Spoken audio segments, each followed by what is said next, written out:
Hello students, मैं हूं Anushka ma'am. आज का ये क्लास यूपी एएनएम एग्ज़ाम से रिलेटेड होने वाला है। अगर आप भी इस एग्ज़ाम में इंटरेस्टेड हैं, आपने भी एएनएम का कोर्स कर रखा है और आप इस एग्ज़ाम की तैयारी करना चाहते हैं, तो आज के इस सेशन में हम लोग इम्पॉर्टेंट क्वेश्चंस इसी एग्ज़ाम से रिलेटेड कवर करने वाले हैं। ठीक है, तो आज का हमारा पहला क्वेश्चन है कि रक्तचाप मापने के लिए उपयोग किया जाने वाला यंत्र कौन सा है। ठीक है, which instrument is use to measure blood pressure. Options है थर्मोमीटर, ग्लूकोमीटर, स्फिग्मोमैनोमीटर या फिर स्टेथोस्कोप। तो इसका सही आंसर क्या है? इसका सही आंसर है स्फिग्मोमैनोमीटर। जैसा कि आप लोगों को पता होगा, ब्लड प्रेशर क्या होता है, तो हमारे बॉडी में ब्लड जो भी एट्रियल वॉल या फिर वेसल्स पे जो धमनी पे प्रेशर लगा रहा होता है, उसे हम क्या कहते हैं? ब्लड प्रेशर कहते हैं। ये ब्लड प्रेशर जो होता है वो नॉर्मल कितना होता है? 120/80 mm ऑफ Hg जो होता है वो नॉर्मल ब्लड प्रेशर होता है। और इसको नापने के लिए जो मशीन आती है उसे हम स्फिग्मोमैनोमीटर कहते हैं। ठीक है, जिसमें क्या होता है, एक कफ होता है और उसमें एक मीटर लगा होता है जिसमें मरकरी होता है जो ऊपर जा रहा होता है और हमें प्रेशर बता रहा होता है। इसके साथ हम एक स्टेथोस्कोप का भी यूज़ करते हैं ताकि हम ब्लड प्रेशर को सुन सकें कि उसका प्रेशर कितने से कितने तक है। ठीक है, अगला क्वेश्चन है सामान्य वयस्क व्यक्ति की हृदय गति क्या होती है। ठीक है, तो what is the normal pulse rate. एक normal pulse rate adult person का यानी वयस्क का कितना होता है? ऑप्शंस क्या क्या हैं? 40 से 60 प्रति मिनट, 60 से 100 बीट्स प्रति मिनट, 100 से 120 बीट्स प्रति मिनट या फिर 120 से 140 बीट्स प्रति मिनट। तो एक सामान्य वयस्क की जो हृदय गति यानी पल्स रेट जो होती है वो होती है 60 से 100 बीट्स प्रति मिनट। ठीक है, अगर 60 से कम अगर पल्स रेट रहा तो उसे हम ब्रेडिकार्डिया कहते हैं, और अगर 100 से अधिक रहा तो उसे हम ट्रैकीकार्डिया कहते हैं। ठीक है, तो सामान्य पल्स रेट जो होती है एक नॉर्मल ह्यूमन एडल्ट का वो 60 से 100 बीट्स प्रति मिनट होती है। अगला क्वेश्चन है टीटी टीका किस रोग से बचाव करता है। तो टीटी का वैक्सीन जो है वो हम किस रोग से बचाव हेतु देते हैं? ऑप्शन क्या क्या है? पोलियो, टेटनस, मीजल्स या फिर हेपेटाइटिस। तो इसका सही आंसर क्या है? इसे हम टेटनस के खिलाफ देते हैं। टीटी का जो फुल फॉर्म होता है वो होता है टेटनस टॉक्सोइड। ये हम टीटी की बीमारी से बचाव हेतु देते हैं। टीटी जो होता है वो एक बैक्टीरियल इन्फेक्शन होता है और इसका जो वैक्सीन होता है वो या तो हम चोट वोट लगने पे दे रहे होते हैं, अगर किसी को लोहे की वस्तु से चोट लगी है तो उसे दे रहे होते हैं, या फिर नवजात शिशु या फिर गर्भवती महिलाओं को टेटनस का टीका दिया जाता है। ठीक है, ये जो होता है ये IM इंजेक्शन होता है, यानी कि मसल्स में दिया जाने वाला इंजेक्शन वैक्सीन होता है। ठीक है, अगला क्वेश्चन है विटामिन ए की कमी से कौन सा रोग होता है। तो विटामिन ए की कमी से कौन सा रोग देखने को मिलता है? ऑप्शन है रतौंधी, स्कर्वी, रिकेट्स या बेरीबेरी। तो इसका सही आंसर क्या है? इसका सही आंसर हम सभी को पता है, नाइट ब्लाइंडनेस। यानी कि रतौंधी जो बीमारी है वो विटामिन ए की कमी से होने वाली बीमारी है। ये विटामिन ए जो होता है वो आँखों के लिए बहुत आवश्यक होता है।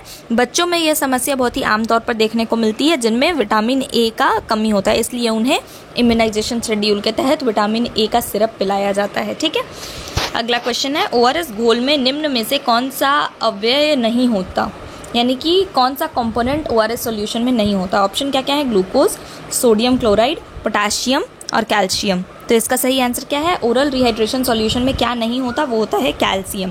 कैल्शियम जो होता है वो ओरल रिहाइड्रेशन सॉल्यूशन में नहीं होता। ORS का फुल फॉर्म क्या होता है? Oral rehydration solution. ये डिहाइड्रेशन यानी कि शरीर में अगर पानी और इलेक्ट्रोलाइट की कमी हो गई है तो उसको पूर्ति करने के लिए ये सॉल्यूशन पेशेंट को दिया जाता है। ठीक है, इसमें क्या क्या चीज़ें होती हैं? तो इसमें ग्लूकोज भी होता है, सोडियम क्लोराइड भी होता है यानी कि सोडियम आयन भी होता है, क्लोराइड आयन भी होता है और पोटेशियम आयन भी होता है। जो नहीं होता है वो होता है कैल्शियम, उसमें कैल्शियम प्रेजेंट नहीं होता। ठीक है, अगला क्वेश्चन है आयरन की कमी से कौन सी बीमारी होती है। तो आयरन की कमी से कौन सी बीमारी होती है? ऑप्शन है थायराइड, एनीमिया, डायबिटीज़ या रिकेट्स। तो इसका सही आंसर क्या है? इसका सही आंसर है एनीमिया। एनीमिया जो बीमारी है वो आयरन की कमी से होती है। कैसे होती है? तो आयरन जो होता है वो हेमोग्लोबिन को बनाने में बहुत ही ज़्यादा, हेमोग्लोबिन में जो होता है आयरन प्रेजेंट होता है। हेमोग्लोबिन जो होता है वो आयरन और ग्लोबुलिन प्रोटीन से बना होता है। हेमोग्लोबिन क्या होता है? तो हेमोग्लोबिन एक पिगमेंट होता है जो कि हमारे शरीर में ऑक्सीजन का ट्रांसपोर्ट करने में मददगार होता है। तो हेमोग्लोबिन की कमी से कौन सा बीमारी होता है? एनीमिया। यानी कि आयरन की कमी से कौन सा बीमारी होता है? एनीमिया। ठीक है, एनीमिया जो होता है वो ज़्यादातर लड़कियों में, गर्भवती महिलाओं में और जो किशोरियाँ होती हैं, यानी कि जो प्यूबर्टी जस्ट हिट कर रही है, एडोलसेंट एज की जो लड़कियां होती हैं, उनमें ज़्यादातर एनीमिया देखने को मिलता है। तो उन्हें इसलिए हॉस्पिटल से आप लोगों ने देखा होगा कि आयरन सप्लीमेंट सरकार देती है। क्यों देती है? ताकि उन लोगों को एनीमिया से बचाया जा सके। ठीक है, अगला क्वेश्चन है बीसीजी का टीका किस उम्र में दिया जाता है? तो बीसीजी का टीका है वो बच्चे को किस उम्र में दिया जाता है? ऑप्शन क्या क्या है? जन्म के तुरंत बाद, 6 महीने, 1 वर्ष या 5 वर्ष। तो इसका सही आंसर क्या है? बीसीजी का टीका जो होता है वो सबसे पहला टीका होता है जो बच्चे को दिया जाता है। ये जन्म के तुरंत बाद दिया जाने वाला टीका होता है। इसका डोज कितना होता है? इसका डोज होता है 0.05 ml। ठीक है, ये 0.05 ml दिया जाता है। ये लेफ्ट आर्म पे दिया जाता है। ठीक है, और ये कैसे दिया जाता है? तो ये जन्म के तुरंत बाद दिया जाता है। ठीक है, अगला क्वेश्चन है एक नवजात शिशु की सामान्य जन्म भार कितनी होती है? तो नॉर्मल बर्थ वेट एक न्यू बॉर्न बेबी का कितना होता है? ऑप्शन है 1.5 किलो, 2.5 किलो, 3.5 किलो या 4.5 किलो। तो इसका सही आंसर क्या है? इसका सही आंसर है 2.5 kg। 2.5 kg जो होता है वो सामान्य बच्चे का बर्थ वेट होता है। इससे कम अगर वजन बच्चे का रह रहा है तो उसे हम लो बर्थ वेट LBW कहते हैं। क्या कहते हैं? लो बर्थ वेट LBW कहते हैं, जो कि शिशु के लिए खतरा हो सकता है। तो इसीलिए बच्चे का जो सामान्य वजन है वो 2.5 किलो या उससे ज़्यादा ही होनी चाहिए, कम नहीं होनी चाहिए। ठीक है, अगला क्वेश्चन है पल्स पोलियो अभियान किस रोग से अनुमूलन के लिए है? तो पल्स पोलियो कैंपेन जो है वो किसके इरेडिकेशन यानी कि किस बीमारी को जड़ से खत्म करने के लिए? ऑप्शन क्या क्या है? मीजल्स, पोलियो, टीबी या मलेरिया। तो ये हमें नाम से पता चल रहा है पोलियो। इस कैंपेन के तहत क्या दिया जाता है? तो OPV यानी कि ओरल पोलियो वैक्सीन जो है वो बच्चे को दिया जाता है। इसमें 2 ड्रॉप ओरल पोलियो वैक्सीन का जो है वो बच्चे को पिलाया जाता है, जिससे क्या होता है? उसे पोलियो से, पल्स पोलियो अभियान के तहत उसे पोलियो से बचाया जा सकता है। पोलियो जो है वो एक बहुत ही गंभीर बीमारी है, जिससे अब भारत ऑलमोस्ट पूरी तरह से पोलियो मुक्त हो चुका है भारत। ठीक है, अगला क्वेश्चन है गर्भावस्था की पुष्टि के लिए कौन सा हार्मोन जिम्मेदार है? तो कौन सा ऐसा हार्मोन है जिससे हमें पुष्टि हो जाती है कि ये महिला ये महिला जो है वो प्रेग्नेंट है या नहीं है? ठीक है, ऑप्शन क्या क्या है? FSH, LH, HCG या प्रोजेस्टेरॉन। तो इसका सही आंसर क्या है? इसका सही आंसर है HCG। आपने देखा होगा कि जो प्रेगनेंसी किट्स आती हैं प्रेगनेंसी टेस्ट के लिए, उसमें किसका सैंपल यूज़ करते हैं? यूरिन सैंपल यूज़ करते हैं, ये चेक करने के लिए कि औरत प्रेग्नेंट है या नहीं। तो यूरिन में कौन सा ऐसा हार्मोन मिलने लगता है जिसके वजह से वो कंफर्म होता है? तो वो होता है HCG। HCG का फुल फॉर्म होता है ह्यूमन कोरियोनिक गोनाडोट्रोफिन हार्मोन। ये हार्मोन जो होता है अगर यूरिन में शुरुआती स्टेज में ही, प्रेगनेंसी के शुरुआती स्टेज में ही ये यूरिन में मिलने लग जाता है। इसका प्रेजेंस अगर यूरिन में है, अगर ये यूरिन में मिल रहा है तो इसका मतलब है कि फीमेल जो है वो प्रेग्नेंट है। ठीक है, अगला क्वेश्चन है संतुलित आहार में क्या शामिल होना चाहिए? ठीक है, एक संतुलित आहार में क्या शामिल होना चाहिए? ऑप्शन है केवल वसा, केवल प्रोटीन, सभी पोषक तत्व या केवल कार्बोहाइड्रेट। तो एक बैलेंस्ड डाइट क्या होता है? एक संतुलित आहार वो होता है जिसमें सभी तरह के न्यूट्रिएंट्स प्रेजेंट होते हैं, सभी तरह के फैट, प्रोटीन, कार्बोहाइड्रेट, साथ ही साथ विटामिन, फाइबर, वाटर, ये सारी चीज़ें सही मात्रा में, संतुलित मात्रा में प्रेजेंट होती है, जिससे शरीर का संपूर्ण विकास हो सके। वैसे आहार को क्या कहते हैं? हम संतुलित आहार कहते हैं। ठीक है, डायपर रैश मुख्यतः किस में होता है? ठीक है, तो डायपर रैश जो होता है वो कॉमनली किस में देखने को मिलता है? किस ग्रुप में? ऑप्शन क्या क्या है? वृद्धों में, किशोरों में, नवजातों में या वयस्कों में। तो डायपर रैश जो है वो कॉमनली किस में देखने को मिलता है? नवजातों में। जैसा कि आपने देखा होगा कि आजकल डायपर का इस्तेमाल जो है वो बहुत ही कॉमन हो चुका है। हर बच्चे के घर में डायपर्स तो जनरली मिल ही जाते हैं, जिसके लगातार बहुत ज़्यादा यूज़ के कारण या बहुत घंटे तक डायपर नहीं चेंज करने के कारण डायपर रैश नवजात शिशुओं में देखने को मिलता है। ये क्यों होता है? तो लंबे समय तक अगर गीला डायपर बच्चे को पहना करके छोड़ दिया जाए तो उसके वजह से होता है।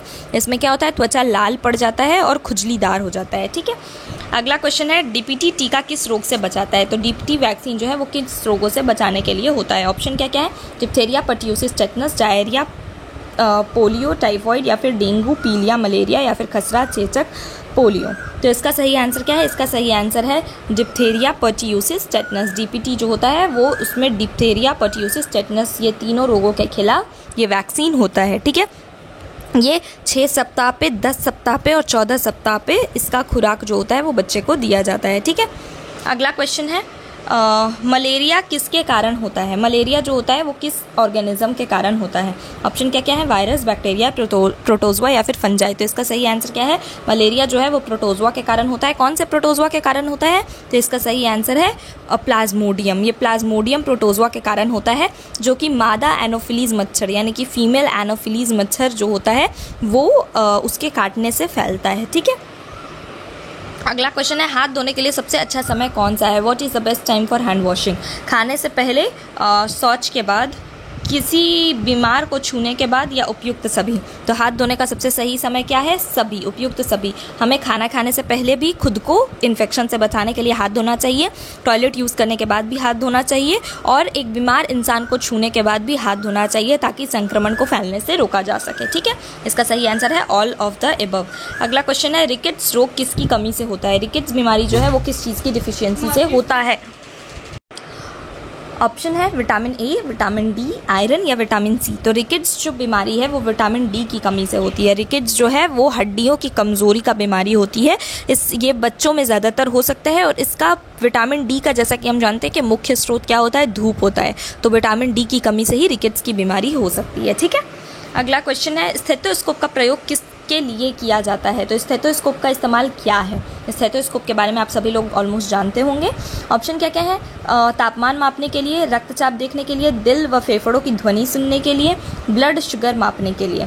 तो इसका सही आंसर क्या है कि स्टेथोस्कोप का जो इस्तेमाल होता है वो दिल व फेफड़ों की ध्वनि सुनने के लिए, यानी to listen heart and lung sound, इसके लिए स्टेथोस्कोप का इस्तेमाल होता है। स्टेथोस्कोप जो होता है वो शरीर में ध्वनि सुनने के लिए इस्तेमाल होता है। स्टेथोस्कोप जो होता है वो एक चिकित्सा उपकरण है जिसका उपयोग डॉक्टर और नर्स आवाज़ सुनने के लिए, हार्ट और लंग का आवाज़ सुनने के लिए करते हैं।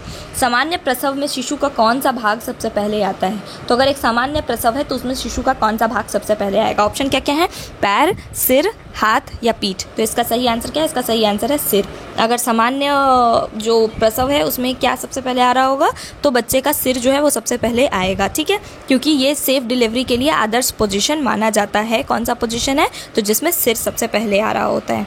ठीक है, अगला क्वेश्चन है आयोडीन की कमी से कौन सी बीमारी होती है? तो आयोडीन की कमी से कौन सी बीमारी देखने को मिलती है? ऑप्शंस क्या क्या है? स्कर्वी, गॉइटर, एनीमिया या डायबिटीज़। तो आयोडीन की कमी से जो होती है, आयोडीन का जो काम होता है हमारे बॉडी में वो मोस्टली थायराइड हार्मोन के सिक्रेशन से होता है। ठीक है, आयोडीन का हमारे बॉडी में जो रोल है वो थायराइड हार्मोन, थायराइड ग्लैंड जो होता है उसके हार्मोन्स के बनने में आयोडीन का बहुत ही मुख्यतः रोल होता है। ठीक है, तो अगर हमारे बॉडी में आयोडीन की कमी हो जाएगी तो उससे थायराइड हार्मोन के बनने पे भी फ़र्क पड़ेगा, उससे थायराइड ग्लैंड पे सबसे ज़्यादा फ़र्क पड़ेगा, जिसके कारण कौन सी बीमारी होगी? थायराइड ग्लैंड से रिलेटेड बीमारियाँ होंगी। थायराइड ग्लैंड से रिलेटेड बीमारी कौन सी है? थायराइड ग्लैंड से रिलेटेड बीमारी जो है वो है गॉइटर। ठीक है, जैसा कि आपने देखा होगा कि गर्दन में गर्दन जो होता है वो बहुत ज़्यादा फूल जाता है। अगर आपने किसी ऐसे गॉइटर के पेशेंट को देखा होगा तो ये बीमारी जो होती है वो थायराइड ग्लैंड के कारण होती है, क्योंकि आयोडीन का इस्तेमाल सबसे ज़्यादा थायराइड ग्लैंड में ही हार्मोन सिक्रीशन के लिए होता है। अगला क्वेश्चन है प्रोटीन का मुख्य कार्य क्या है?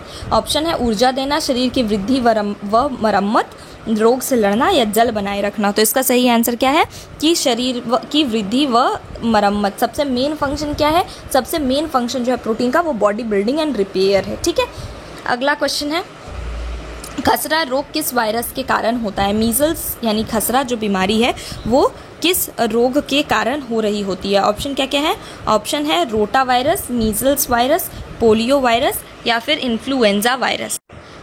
इसका सही आंसर क्या है? इसका सही आंसर हमें नाम से पता चल रहा है कि मीजल्स जो है उसका वायरस कौन है? Measles virus. मीजल्स वायरस के कारण कौन सा रोग होता है? खसरा होता है। ठीक है, मीजल्स वायरस जो होता है वो बच्चों में सामान्य है और ये क्या करता है? तेज़ बुखार, दाने और खांसी इसके लक्षण होते हैं। ठीक है, इसके लिए हम कौन सा वैक्सीन दे रहे होते हैं? MMR, मीजल, मम्स और रूबेला का जो वैक्सीन है वो किसके खिलाफ काम करता है? मीजल्स वायरस के खिलाफ इस वैक्सीन का हम इस्तेमाल करते हैं। ठीक है, अगला क्वेश्चन है सेफ डिलीवरी किट यानी कि ST किट में निम्नलिखित में से क्या क्या शामिल होता है?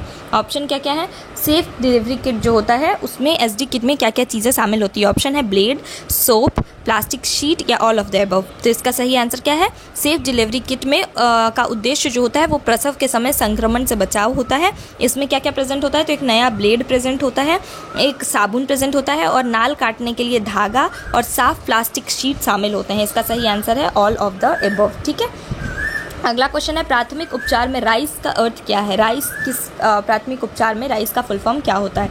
ऑप्शन क्या क्या है? Rest, ice compression, elevation, rest, injection, cream, exercise, raise, inject, compress, evaluate या नन ऑफ दीज। तो इसका सही आंसर क्या है? इसका सही आंसर है रेस्ट, आइस कंप्रेशन, एलिवेशन।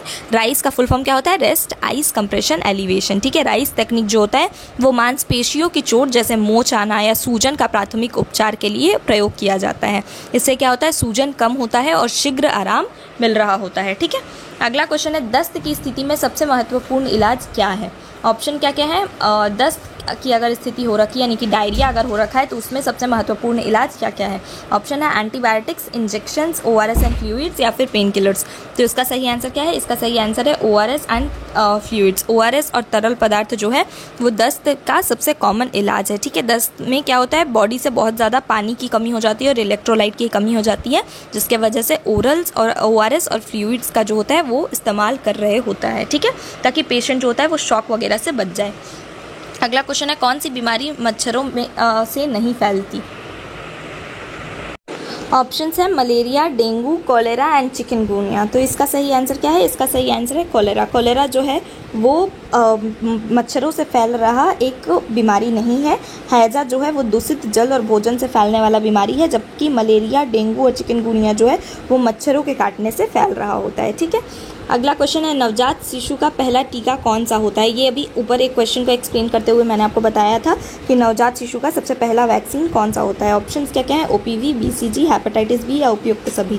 तो इसका सही आंसर क्या है? उपयुक्त सभी। बच्चे को जन्म के समय 3 वैक्सीन लगाए जाते हैं, जो कि होता है OPV, BCG और हेपेटाइटिस बी। OPV जो होता है वो ओरल वैक्सीन होता है, इसके 2 बूंद बच्चे को पिलाए जाते हैं और बाकी दोनों वैक्सीन जो होता है वो इंजेक्शन के थ्रू बच्चे को दिया जाता है। ठीक है, BCG जो होता है वो TB से बचाव करता है, OPV जो होता है वो पोलियो से बचाने के लिए होता है और हेपेटाइटिस बी जो होता है उसका पहला डोज भी बच्चे को लगाया जाता है जन्म के समय।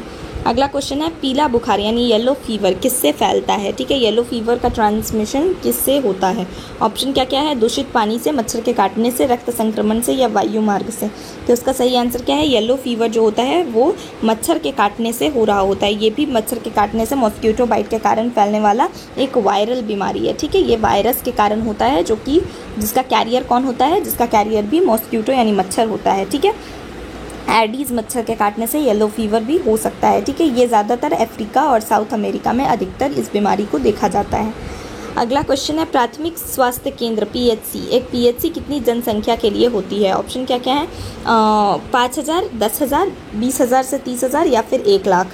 तो इसका सही आंसर क्या है कि ग्रामीण क्षेत्र में PHC जो होता है वो 30,000 जनसंख्या पे और दुर्गम क्षेत्र में 20,000 जनसंख्या पे भी देखने को मिलता है। ठीक है, यहाँ प्राथमिक चिकित्सा सुविधाएं जो होती हैं वो प्रदान की जाती हैं।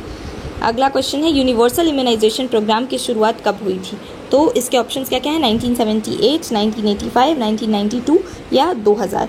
तो यूनिवर्सल इम्यूनाइजेशन प्रोग्राम की जो शुरुआत हुई थी वो भारत सरकार द्वारा 1985 में की गई थी। इसके द्वारा बच्चों और गर्भवती महिलाओं को सारे इम्पॉर्टेंट टीके यानी वैक्सीन्स दिया जा सके बिल्कुल मुफ्त में, इसीलिए इस प्रोग्राम को शुरू किया गया था 1985 में।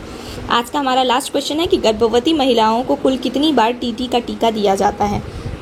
तो एक गर्भवती महिला को TT के कितने डोज दिए जाते हैं? ऑप्शन क्या क्या है? केवल 1 बार, 2 बार, 3 बार या 4 बार। तो इसका सही आंसर क्या है? इसका सही आंसर है 2 बार। TT1 और TT2 2 टीका दिया जाता है गर्भवती महिलाओं को टेटनस का। ठीक है, और अगर महिला जो है वो पिछले 3 साल में टीका लगा है तो केवल TT बूस्टर ही दिया जाता है, यानी कि केवल 1 दिया जाता है। कब दिया जाता है? अगर उसको पहले से 2 टीके पड़ रखे हैं TT के, तब सिर्फ TT बूस्टर दिया जाता है। अगर पहले 2 डोज नहीं पड़े हैं, अगर पहला प्रेगनेंसी है, तो गर्भवती महिलाओं को TT1 और TT2 का 2 डोज दिया जाता है। ठीक है, अगर आपको ये क्लासेस अच्छी लगी हो तो वीडियो को लाइक करना, चैनल को सब्सक्राइब करना बिल्कुल भी ना भूलें, और हम आपके लिए लगातार राठौर एजुकेशन पॉइंट ऐसे ही कंटेंट लाता रहेगा। Thank you so much.